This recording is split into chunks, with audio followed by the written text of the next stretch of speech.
les amis et bienvenue dans la FAQ du mois. Le principe c'est que vous me posez vos questions sur Instagram régulièrement et en fait moi je vous fais une vidéo où j'y réponds en mode gros freestyle. Je n'ai pas encore lu les questions, je viens de les prendre là sur mon ordi juste à l'instant. On va faire les questions au fur et à mesure. Là j'ai à peu près une quarantaine de questions donc évidemment je ne répondrai pas aux 40 questions. Au cas où pour ceux qui ne savent pas, moi c'est Léa alias Travel Cowgirl sur les réseaux sociaux.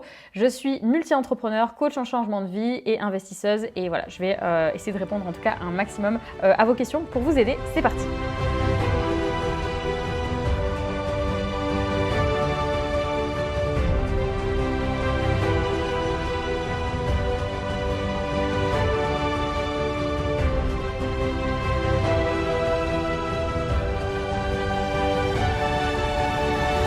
Alors, question numéro 1. Mon cheval se plante les 4 pieds au sol et ne veut pas avancer.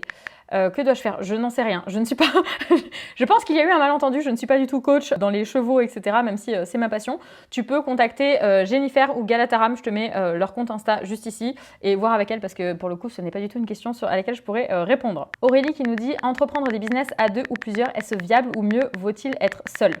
Alors ça dépend. Ça c'est une question qu'on me pose beaucoup. En fait je pense que ça dépend du type de business, ça dépend de si tu as envie de travailler seul, ça dépend de tes objectifs aussi de rentabilité, ça dépend si tu veux créer une licorne française, c'est-à-dire une start-up qui va dépasser le milliard, etc. Ou si tu veux monter un business où tu gagnes 2-3 000 € par mois, évidemment que tu vas pas prendre les mêmes décisions. Donc en fait les deux peuvent être viables. Tu peux tout à fait monter un business en étant associé et c'est viable, et un business tout seul et c'est viable aussi en fait. Moi je préfère être seule. Je préfère être seule parce qu'en fait je suis ce qu'on appelle control freak, c'est-à-dire qu'il faut absolument que ça aille dans le sens dans lequel je veux que ça aille, que ce soit parfaitement comme j'ai décidé que c'était, etc. Donc je préfère bosser avec par exemple des freelances, des gens qui bossent avec moi, etc. Et où je leur donne des missions, ils les remplissent, etc. Et du jour au lendemain pouvoir tout arrêter en appuyant sur un bouton si je veux et si j'en ai besoin, plutôt que d'être associé en mode, moi je le vois un peu comme les menottes toute sa vie. Après ça ne m'empêche pas aussi d'être associé dans certains projets. Par exemple j'ai un immeuble dans lequel je suis associée avec mon compagnon et là on a vraiment chacun nos zones de génie où moi je vais faire tout ce qui est relation avec les locataires, l'agence, voilà, gérer Airbnb et tout ça. Lui va gérer toute la partie comptabilité, impôts et tout. Donc chacun est dans sa zone de génie, n'empiète pas sur l'autre et c'est ok comme ça et ça marche très bien comme ça. Mais par exemple, j'ai été associée dans une entreprise de e-commerce, pareil avec mon compagnon. En fait, on a arrêté parce que ça fonctionnait pas du tout, parce que finalement, on n'était pas du tout dans nos zones de génie dedans. On bossait tous les deux, différemment, etc. Moi, j'ai vraiment du mal à m'associer dans le sens où, et c'est encore une fois très personnel, j'ai besoin d'être autonome et indépendante sur toutes les décisions que je prends. J'ai pas envie qu'on m'empêche de faire quelque chose, je ne me sentirais pas libre. Ça veut pas dire que c'est mieux ou moins bien que la manière dont toi tu as envie de le faire en fait. Simplement si toi tu sais que tu arrives à vraiment bosser plus fort, plus dur, etc. en t'associant, et il faut t'associer, c'est peut-être la solution. Moi j'adore bosser toute seule, j'ai pas besoin d'être avec quelqu'un pour bosser dur et pour me bouger, donc ça dépend de chacun. Question suivante, c'est Colline qui nous dit « À quel moment et qui tu embauches pour gérer un bison en ligne ?» Alors je pense que tu as voulu marquer business, mais elle est compliquée cette FAQ, c'est pas grave. Quand est-ce que tu embauches quelqu'un? Il y a plein de façons différentes de le faire. Moi, je te conseille déjà de repérer ta zone de génie, ta zone d'excellence, ta zone de compétence et ta zone, ce que j'appelle d'incompétence ou de médiocrité. J'adore ce mot. En fait, ce sont toutes les actions que tu fais dans ton entreprise qui vont être, par exemple, je sais pas, aller recruter des clients, voilà, ou aller prospecter, faire des vidéos sur les réseaux sociaux, faire du montage, faire du closing, faire de la compta, etc. Et tu mets tout ça, en fait, donc dans ta zone de génie, ta zone d'excellence, ta zone de compétence ou ta zone de médiocrité ou d'incompétence. Donc en fait, ces zones-là, comment tu les repères? Simplement en passant à l'action. Je sais qu'il y a quelqu'un, là, je viens juste de lire la question juste à côté qui concerne un petit peu ça. En fait, ta zone de génie, c'est vraiment ce qui va te donner plein d'énergie, t'es super doué là-dedans et t'es franchement, c'est hyper rentable en fait ce que tu fais là-dedans. Donc il faut que tu gardes cette zone-là. La zone d'excellence, c'est les trucs que tu fais super bien, qui te donnent pas forcément plus d'énergie une fois que tu l'as fait, mais tu le fais quand même super bien, t'aimes bien et t'es assez doué là-dedans. Ta zone de compétence, c'est les trucs que tu sais faire, mais bon, c'est pas pour ça que t'aimes les faire. Voilà, tu sais faire, par exemple, comme poster des réels, je dis n'importe quoi. Et ta zone d'incompétence ou de médiocrité, c'est vraiment les trucs où t'es nul et en plus tu sais vraiment pas le faire, tu détestes ça, ça te vide de toute ton énergie. Moi, par exemple, c'est la compta, tu vois. Alors que ma zone de génie, ça va être le coaching. Donc en fait, il faut déjà repérer où elle est ta zone de génie et du coup pouvoir déléguer ensuite la suite. Le plus important, c'est pas forcément de déléguer absolument tout de suite sa zone de médiocrité. Pour moi, le plus important, c'est déjà de déléguer les choses où t'en as absolument besoin pour que ton entreprise soit rentable. S'il y a des choses choses qui sont hyper rentables, mais qui ne font pas partie de ta zone de génie, il faut que ces trucs-là soient délégués. Pour moi, forcément, c'est important. À quel moment tu embauches? Ça dépend. Je sais que mon assistante, je l'ai pris très vite dans les premiers mois où j'ai commencé à bosser. Au début, elle bossait pas énormément, et puis après, de plus en plus, etc. Tu peux commencer à embaucher quelqu'un 1 heure par mois ou 1 heure par semaine. Hein. T'es pas obligé de partir dans des trucs hyper complexes. On se dit toujours, ah oui, mais la personne, elle va pas vouloir si c'est juste 1 heure par semaine. Bah si, il y a plein de gens qui aimeraient peut-être bosser comme assistante ou community manager ou monteur vidéo 1 ou 2 heures par mois, même ça leur irait déjà très bien. Donc n'hésite pas même à commencer petit, à demander dans ton entourage. Après, est-ce qu'il faut déjà avoir les moyens pour le faire? Pas forcément. Mon assistante, quand je l'ai prise, franchement, j'avais pas vraiment les moyens de la déléguer tout de suite parce que je savais pas comment aller mon entreprise derrière. Bah, ça m'a pas empêché de la prendre et ça m'a donné quand même énormément de liberté mentale pour faire la suite. Maintenant, ce que je te déconseille de faire, c'est d'embaucher des gens quand tu démarres sur des trucs que tu ne sais absolument pas gérer. Moi, je pense, c'est mon avis, chacun a le sien, mais qu'il faut être capable de pouvoir faire n'importe quoi dans son entreprise si jamais la personne, ce jour-là, elle est malade ou qu'elle se barre ou qu'elle arrête, etc. Donc moi, je suis capable de faire toutes les tâches qu'il y a dans mon entreprise. Je vais peut-être moins bien le faire que certaines personnes de mon équipe, comme du montage vidéo, je vais mettre plus de temps, par exemple, etc. Mais je sais absolument tout faire. Changer des trucs sur mon site internet, faire de la comptabilité, voilà, je sais faire tous ces trucs-là. Pour moi, c'est important de déjà tout faire tout seul. Et au fur et à mesure, commencer à déléguer les trucs où vraiment t'as pas le temps de le faire, mais c'est absolument important pour la rentabilité de ton entreprise. Ensuite, on a Charlotte qui a marqué « Ok, j'aimerais avoir des infos sur la gestion du temps. Comment tu optimises un max pour un max de productivité ?» Eh ben, je vais te montrer ça tout de suite, Charlotte. Je reviens. Alors, comment je fais, Charlotte? C'est avec l'agenda de productivité. C'est l'agenda productivité que j'ai créé moi-même pour être, tu t'en doutes, productive. Le principe, en fait, c'est que tu as les tâches de la journée, les tâches importantes, et en même temps ton agenda quotidien, tu vois, de 6h à minuit. Moi, je l'ai mis jusqu'à minuit parce qu'il y a des entrepreneurs qui s'en servent jusqu'à minuit, cet agenda. Avec aussi toute la partie sport, bien-être, qu'est-ce que tu as bu comme verre d'eau, qu'est-ce que tu as fait pour les réseaux sociaux. Enfin voilà, il y a plein de choses dans cet agenda. Si jamais tu veux commander le tien, je te mets le lien sous la vidéo. Mon secret absolu depuis 3 ans et demi maintenant, c'est mon propre agenda de productivité qu'à la base, j'ai créé pour moi et qu'en fait du coup qui fonctionne maintenant pour beaucoup de personnes et qui est en vente en tout cas sur mon site internet si tu veux aller voir. En tout cas, il y a plein de couleurs différentes, donc va voir, fais-toi plaisir et tu verras comment on devient productif grâce à ça. Ensuite, tu as Julie qui a marqué « Ok, j'aimerais en savoir plus sur la gestion des réseaux sociaux et la régularité. » Et ben c'est pas compliqué. Pour la gestion des réseaux sociaux, faut simplement s'y mettre, faut se sortir les doigts. Et en termes de régularité, ça dépend de l'algorithme, ça dépend de ce que tu as envie de faire, ça dépend de ce qui est possible aussi de faire avec la plateforme que tu veux, ça peut être YouTube, Insta, etc. Donc forme-toi sur le type de plateforme que tu vas utiliser qui, évidemment, j'espère, correspond bien à la cible que tu veux toucher. Par exemple, si tu veux, je dis n'importe quoi, toucher les personnes âgées, ça sert à rien de monter ton business absolument sur Instagram. Enfin, ça dépend ce que tu vas vendre, parce que ça se trouve, c'est les petits-enfants qui vont acheter des trucs pour leurs grands-parents, mais bon, voilà. Donc, en termes de régularité, encore une fois, ça dépend. Si c'est Instagram, là, je parle beaucoup d'Instagram parce que c'est l'endroit où j'ai ma zone de génie aussi. Moi, je te conseille de faire au moins 1 à 2 réels par semaine et des stories tous les jours. Et en fait, juste de t'imposer ça. Point. Et donc, quelle est la question sur la régularité? Juste, évidemment, plus tu postes de qualité et de quantité, mieux ça va marcher, plus tu vas être connu, quoi. Ensuite, on a Chiara qui m'a marqué « Ok, comment être productif quand on ne sait pas par quoi commencer ?» Ça ne sert à rien d'être productif. Désolée, je suis un peu cash, hein. Mais ça ne sert à rien d'être productif si tu sais pas où tu vas. Donc, la première chose à faire, c'est de te dire quel est mon objectif. Mon objectif absolu, oui, gagner de l'argent, certes, mais pourquoi? Parce que tu veux vivre où, tu veux faire quoi? Donc c'est quoi ta vie idéale? C'est quel est le budget pour cette vie idéale, etc. Une fois que tu as calé ça, tu vas faire une frise, tu vas faire une flèche en disant ok, et là, entre maintenant et dans 2 ans, avec une date précise dans 2 ans, il faut que je mette en place tout un plan d'action. Une fois que tu auras ton plan d'action pour atteindre cet objectif, tu vas monter ton business, etc. Et c'est là qu'en fait, on va enfin pouvoir parler de productivité. Mais si tu sais pas par quoi commencer, si tu n'as pas déjà choisi ton idée de business, que tu n'as pas choisi ton bateau, tu vas pas pouvoir dire au capitaine ok, soyons productifs, allons vite. Le capitaine, il va dire ouais, mais on va où? Tu vois, on va dans quelle direction? Donc déjà, choisis l'endroit où tu veux aller, choisis le véhicule que tu vas utiliser. Je te mettrai sous la vidéo une liste de 100 idées business si ça peut t'aider. Tu peux aussi rejoindre l'académie, je te mets le lien de l'académie dessous, dans lequel j'accompagne mes élèves à trouver leur idée business, mettre le plan d'action en place, etc. et à être productif d'ailleurs aussi. Mais encore une fois, la productivité, ça ne sert à rien si tu ne sais pas où tu vas. Donc déjà, de caler vraiment ton objectif final, le plan d'action qui va te permettre d'obtenir cet objectif final. Et ce plan d'action, tu vas l'avoir par an, tu vas l'avoir par mois, tu vas l'avoir par semaine et tu vas l'avoir par jour. Et une fois que tu l'auras par jour, tu sauras comment tu peux être plus productif en fait, tout simplement. Tu peux utiliser évidemment, comme je le disais tout à l'heure, l'agenda de productivité. Mais encore une fois, je pense que là, le souci, il n'est pas au niveau de la productivité parce que c'est en fait, tu essayes d'avancer dans une direction que tu ne connais pas. Donc la première chose à faire, c'est donner la direction. Ensuite, on a Thomas qui nous a dit comment être sûr d'être vraiment prêt à se lancer dans l'entrepreneuriat. Ah tu sais pas. Tu ne sais pas, tu ne seras jamais prêt. Moi, je n'étais pas prête. Je pense que le moment où tu sais qu'il faut que tu ailles dans l'entrepreneuriat, c'est quand la vie que tu as aujourd'hui ne te convient pas, la vie salariale. ne te convient pas et que l'entrepreneuriat t'attire et que pour toi, ça te paraît être une bonne solution. C'est tout, en fait. Tu seras jamais prêt à 100%, ça n'existe pas. Je ne connais absolument aucune personne de mon entourage, entrepreneur, moi y compris, qui s'est lancée dans un truc en étant prête. Je me suis lancée dans l'immobilier, j'étais pas tout à fait prête. Je me suis lancée dans le business en ligne, j'étais pas tout à fait prête. Je me suis lancée dans le coaching, j'étais pas prête du tout. C'est pas grave, en fait. Simplement, tu peux pas être sûr. Si t'attends d'être sûr pour te lancer, deviens pas entrepreneur, en fait. Ça marchera pas. Donc, soit tu te lances, tu testes, tu vois ce qui se passe, tu te formes, t'avances, tu t'entoures des bonnes personnes, etc. Soit, t'attends de te demander quand est-ce qu'un rayon, comme j'aime bien le dire, un rayon du soleil va traverser les nuages, te toucher en plein cœur et te donner le déclic de ça y est, je me lance dans l'entrepreneuriat. Non, en fait, bouge-toi, commence maintenant. Ensuite, on a Rose qui nous dit mindset. Comment dépasser ces croyances qui nous freinent au quotidien? Première chose, les écrire. D'accord? Les écrire, te faire une liste des trucs où tu sais que tu as un blocage dessus. Ça peut être des peurs, ça peut être des croyances de j'ai l'impression que j'arriverai jamais à le faire, j'ai l'impression que je suis pas capable, j'ai l'impression que c'est pour les autres et pas pour moi, j'ai l'impression que le fait que j'ai pas confiance en moi, ça m'empêche d'avancer, etc.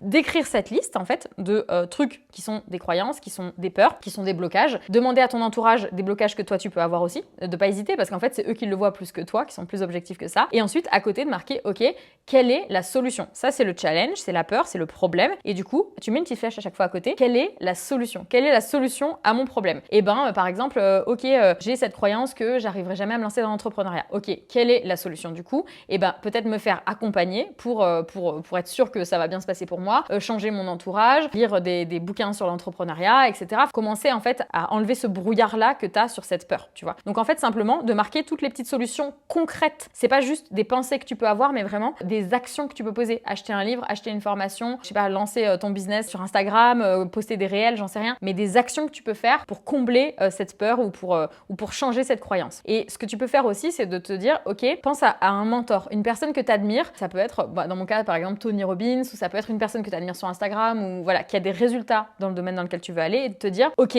qu'est-ce que cette personne, elle ferait à ma place là? Si elle avait cette croyance-là, qu'est-ce que, par exemple, Tony Robbins ferait à ma place? Moi, ça m'a aidé plein de fois. Par exemple, il y a plein de moments où je me dis, oh là là, je sais pas si je vais investir dans tel truc, etc. Et je me disais, ok, Tony, il ferait quoi à ma place? Il poserait quoi comme question, tu vois? Et en fait, en fonction de ça, je prenais mes décisions. Donc ça peut aussi pas mal t'aider. Ensuite, on a Laetitia qui nous dit, quelle est la meilleure méthode pour trouver sa zone de génie? De passer à l'action et de tester un maximum de trucs. Tant que tu ne testes pas, tu ne peux pas savoir. Tant que tu n'expérimentes pas, tu ne peux pas savoir si ça va te plaire. En fait, moi j'aimerais vraiment avoir eu aussi et puis vous donner une liste de tous les trucs qui vous vont bien, qui vous iront pas, etc. Mais tant que vous n'avez pas testé, comment vous pouvez savoir? Tant que tu n'as pas goûté des sushis, comment tu peux savoir si tu aimes des sushis, tu vois? Donc comment tu peux savoir si tu es super bon dans le coaching tant que tu t'es pas lancé dans le coaching? Donc la zone de génie, c'est la même chose. Vous vous rappelez, on disait zone de génie, zone d'excellence, zone de compétence, zone de médiocrité ou d'incompétence. J'aime bien le mot médiocrité, je trouve qu'il est bien plus parlant. Ta zone de génie, tu pourras jamais savoir ce que c'est tant que tu n'y as pas goûté. Si tu te testes pas dans le coaching, si tu testes pas le e-commerce, si tu testes pas,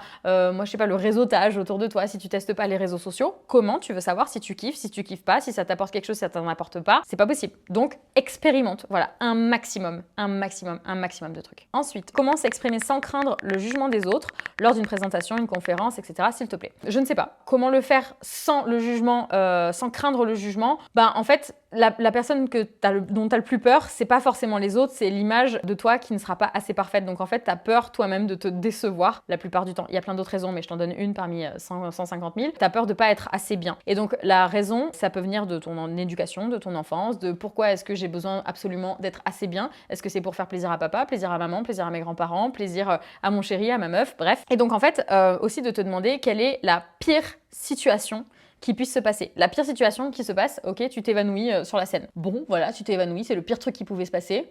Et après, qu'est-ce qui s'est passé? Les gens se sont occupés de toi, peut-être que tu es devenu un centre d'intérêt, du coup tu as parlé à des nouvelles personnes à qui tu n'aurais jamais parlé avant. Voilà, ça c'est le pire truc qui puisse t'arriver. Est-ce que tu vas mourir? Non, tu vas pas mourir. Donc moi, à chaque fois que j'ai des passages sur scène, ça m'est arrivé là récemment, j'ai fait un TEDx et je me disais, ok, en fait, à quoi ça sert de stresser? Parce que quelle est la pire chose qui puisse m'arriver? Que les gens critiquent. Bon, voilà, les gens vont critiquer et alors?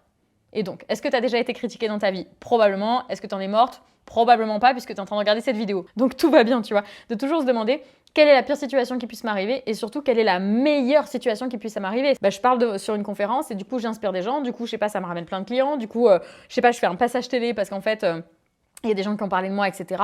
Voilà, ça c'est la meilleure situation. Mais en fait, quand tu quand tu as peur de quelque chose, tu ne fais que zoomer sur ça et ça commence à prendre toute la place dans ta tête, toute la place dans ton corps, voilà, et dans ton énergie surtout. Donc, ce sur quoi tu focuses grandit. Donc, si tu focuses sur le jugement des autres, ça va grossir énormément parce que tu vas être beaucoup plus réactive à des situations, etc. Alors que si tu te dis, en fait, je vais focaliser sur donner le meilleur de moi-même sur scène, et forcément, ça va faire un truc de ouf, tu vois. Donc, c'est vraiment là où tu mets ton énergie que ça va grossir. Donc, fais attention à ça. Ok, on a Morgane qui nous demande comment gérer le stress des lancements. Donc, un lancement, c'est quoi pour information? C'est quand tu lances un produit, tu lances un business, tu lances une formation en ligne. Par exemple, moi, je lance l'académie régulièrement, etc. Bon, tu peux pas trop gérer le stress du lancement. Je pense que les premiers lancements, de toute façon, tu stresses de ouf, t'es au bout de ta life, ça fait partie du jeu, mais tu le fais quand même. Et là où tu vas faire la différence, c'est je stresse, j'ai peur, mais j'y vais quand même. Voilà. Parce que moi, j'ai peur tout le temps. J'ai peur de plein de trucs. Il m'est encore arrivé des trucs la semaine dernière. Bref, je flippe, mais j'y vais quand même, en fait. Donc, gérer un stress de lancement,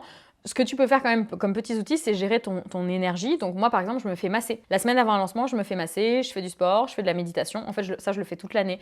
Mais du coup, je travaille sur mon énergie toute l'année pour être zen le plus possible. Mais pendant un lancement, avant un lancement, surtout, tu stresses. Et tant que tu n'en as pas fait plusieurs, tu continueras à stresser en fait de la même façon. Donc la meilleure façon d'arrêter de stresser, c'est d'expérimenter, de t'apercevoir que tu n'as pas mouru, que tout va bien. Et la dernière chose que tu peux faire, c'est aussi de te dire, ok, pourquoi je stresse? C'est quoi la raison pour laquelle je stresse, là, pourquoi je suis flippée, et de l'écrire.